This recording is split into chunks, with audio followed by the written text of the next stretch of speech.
साध्य करूनही विजेत्यांना त्याचा आनंद लुटता आला नाही. त्यावेळी खरी गरज होती ती आत्मपरीक्षणाची. विजयाची खरी व्याख्या समजून ती प्रत्यक्षात उतरवण्याची. स्वतःतील वाईट प्रवृत्तींचा नाश करून त्यांच्यावर पुन्हा एकदा विजय मिळवण्याची आणि खऱ्या अर्थानं युगंधर ठरण्याची.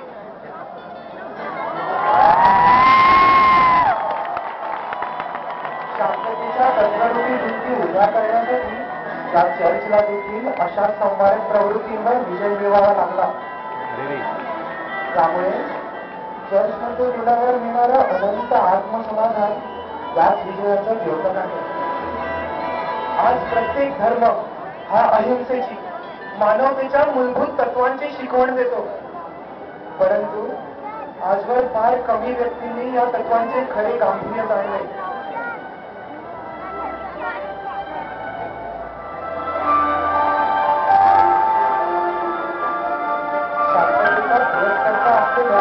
आपल्या भारताच्या इतिहासात देखील एक रक्तरंजित कालखंड होऊन गेला. ही कहाणी आहे त्याच कालखंडातली. या काळात सामर्थ्यशाली राजघराण्यात एका तेजस्वी बालकाने जन्म घेतला. हा बालक स्वकर्तृत्वाने भारताच्या गौरवशाली इतिहासात आपलं नाव अजरामर करणार होता.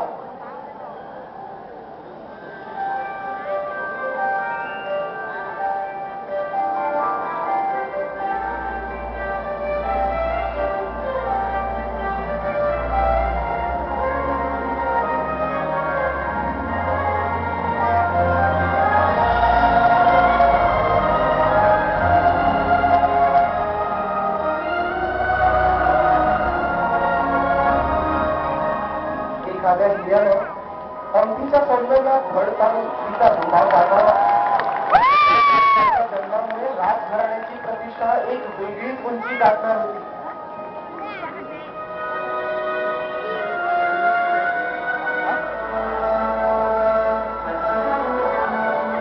राजघराण्यात जन्माला आलेल्या या बालकाचे शिक्षण इतर राजकुमारांबरोबर सुरू झाले. युद्ध, राजनीती, शिष्टाचार यांचे धडे तो गिरवू लागला.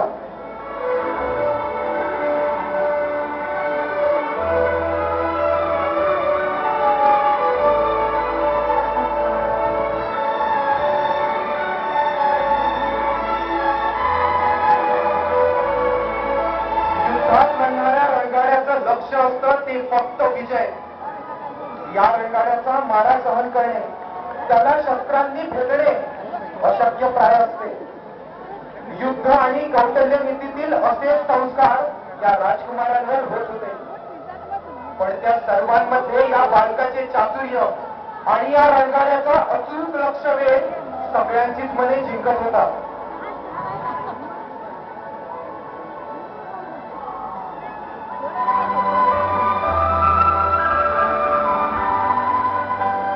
राजसत्तेवर आरूढ होण्यासाठी ही राजकुमारांची पिढी त्या कणखर प्रशिक्षणातून घडत होती.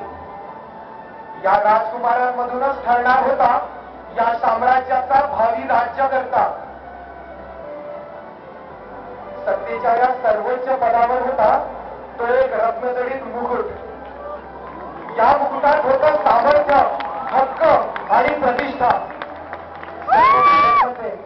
राजकुमारांमध्ये हाच बालक सर्वश्रेष्ठ ठरणार आणि सत्तेचा हा सामर्थ्यशाली मुकुट परिधान करणार यात कोणतंच दुमत नव्हतं.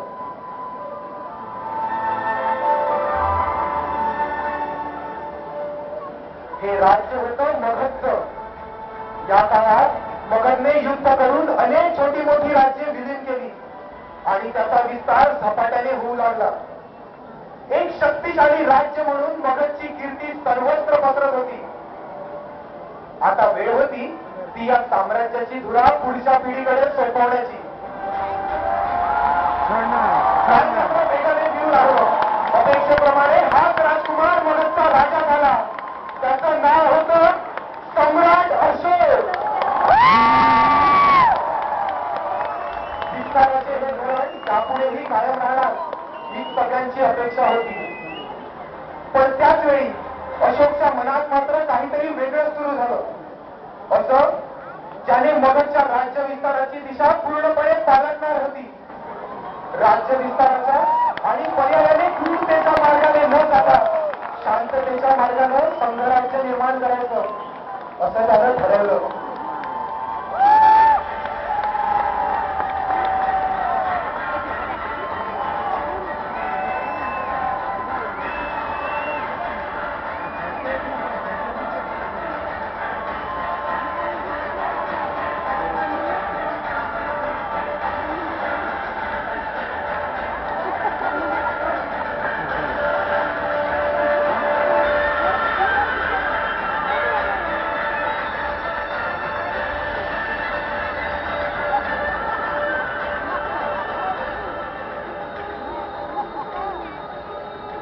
हातात शस्त्र असतानाही त्यानं शांततेला महत्व दिलं. युद्धाऐवजी तह, शत्रुत्वाऐवजी सलोखा असे नवखे मार्ग मगधने कधीच पाहिले नव्हते.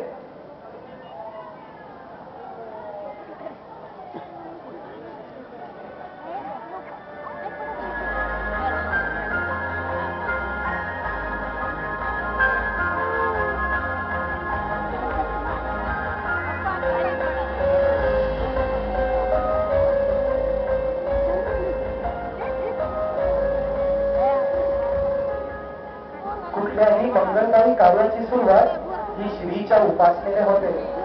एक चक्रवर्ती पण जबाबदार सम्राट करण्यासाठी त्याला श्रीकडे एकच साकडं घातलं. उसळत्या रक्तात माझ्या ज्वालामुखीचा दाह दे, वादळाची दे गती पण भागध्येयाचे राहू दे.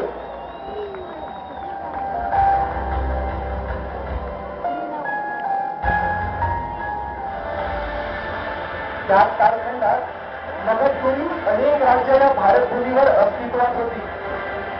अशोकच्या या राजनीतीनं त्या सर्वांनाच भूतकाळात पाडलं. नेहमीच्या मार्गापेक्षा काहीतरी वेगळं घडलं की त्याकडे सर्वांचं लक्ष वेधलं जातं आणि त्याची चर्चा सगळीकडे पसरते.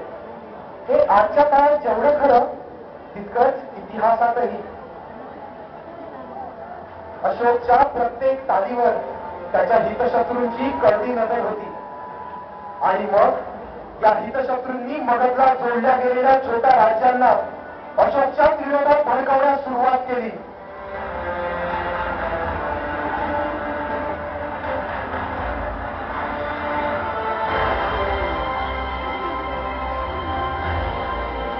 अशोक विरुद्धच्या संशयानं या राजांच्या मनात घर केलं.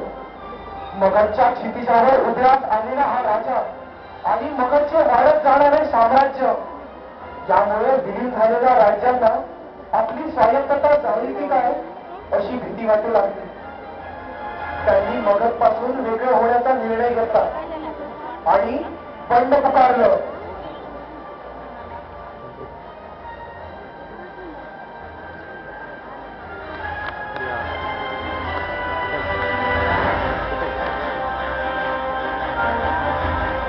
मगध साम्राज्य उभं लागलं. साम्राज्यरूपी महासागरातील या जहाजांनी परस्पर विरुद्ध दिशेला वळण घेतलं. मगध पासून ही राज्ये दूर जाऊ लागली. हे बंड जर यशस्वी ठरलं तर या शक्तिशाली साम्राज्याचा अंत निश्चितच होता. झालं की